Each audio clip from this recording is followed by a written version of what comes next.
I noticed earlier, don't ask me why, but for whatever reason, I was videoing as it was forward facing me, looking behind me, because everyone has told me, well, I say everyone, lots of people have told me that, for instance, if you take like a mirror and look backwards in the sky, that you can see things for what they are, or basically anywhere.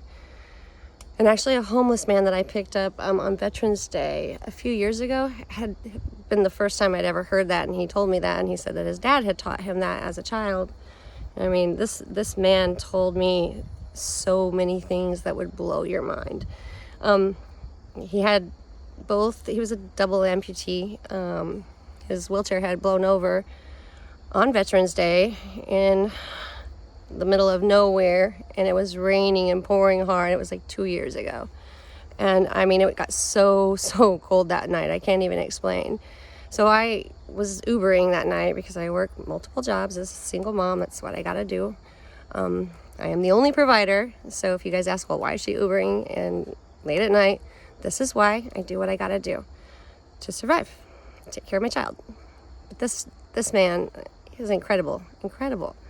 And I happened to drive by and I saw this toppled over wheelchair. It was pitch black, and I don't even know how I saw it, but he laid there on the ground. And I could see him, and he had like this thin windbreaker pulled up over his head.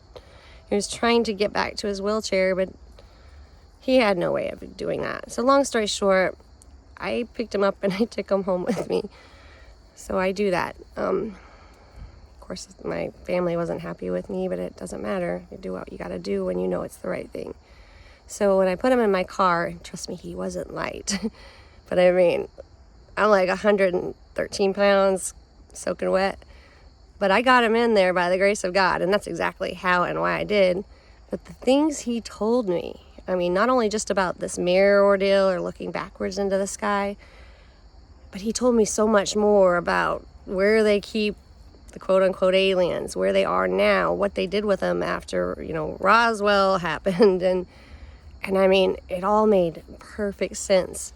And I haven't put that out there yet. I did call Marfoogle News, and this was one thing I was going to tell them when they were to get back with me. But needless to say, they've never gotten back with me. And I understand, because there's a lot going on, and I'm sure that they got their hands more than full, but I really think this is something that they would want to hear. And again, I haven't shared it with anyone exactly what all this man told me, but it's incredible. And basically the system had forgotten about him, like on purpose, if that makes sense.